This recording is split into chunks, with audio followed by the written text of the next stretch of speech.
नमस्कार, रेखास कुकिंगमध्ये आपले खूप खूप स्वागत आहे. आज आपण झणझणीत अशी शेवग्याची शेंग बनवणार आहोत. तर चला कशी बनवायची ती बघूया.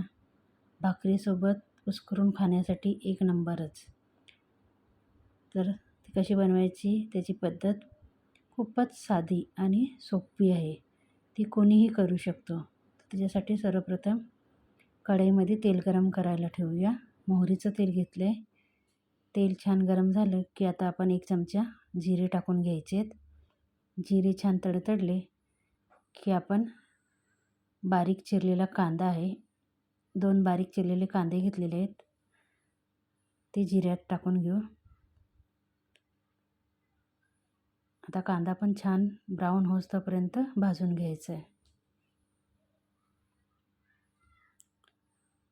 तर कांदा छान कलर चेंज होईस्तोपर्यंत आपल्याला भाजायचा आहे. कांद्याचा आता कलर चेंज झालेला आहे, बघू शकता. छान असा कांदा भाजत आला आहे. आता आपण 1 चमचा आलं लसूण पेस्ट आहे ती त्याच्यात टाकून घ्यायची. छान व्यवस्थित मिक्स करायची आणि नंतर 1 चमचा मीठ टाकायचं आणि छान व्यवस्थित मिक्स करून घ्यायची. थोडीशी हिंग टाकायची. छान मिक्स झाली की आता आपण त्याच्यात लाल तिखट, घाटी मसाला आहे ते 2 चमचे टाकायचे आहेत. त्यात थोडीशी हळद टाकणार आहे.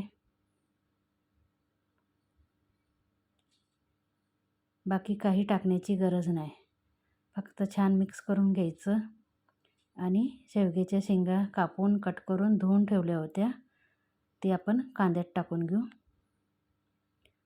आता व्यवस्थित वरखाली करून घ्यायच्या. छान अशा कोट झाल्या पाहिजे मसाल्यामध्ये.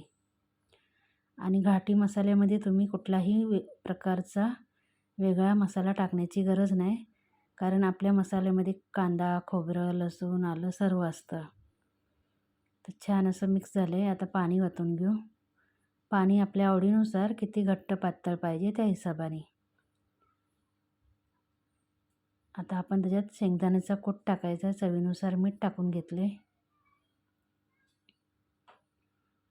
जास्त नाही, कारण ऑलरेडी आपण मीठ वापरलं होतं ना आधी, म्हणून कमीच वापरायचं आहे.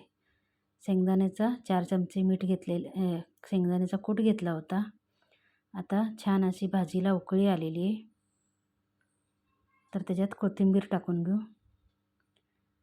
कोथिंबीर टाकल्यानंतर गॅस कमी करायचा आहे आणि त्याच्यावर आपण 2 ते 3 मिनटासाठी फक्त झाकण ठेवून घेणार आहे, कारण शेवग्याच्या शेंगा लगेच शिजतात. जास्त उशीर लागत नाही त्याला शिजायला. तर छान अशी आपली झणझणीत शेवग्याची शेंगाची भाजी रेडी झालेली आहे. भाकरीसोबत, भातासोबत छान लागते आणि भाकरीसोबत तर कुस्करून खायला एकच नंबर. तर एकदा नक्की करून बघा.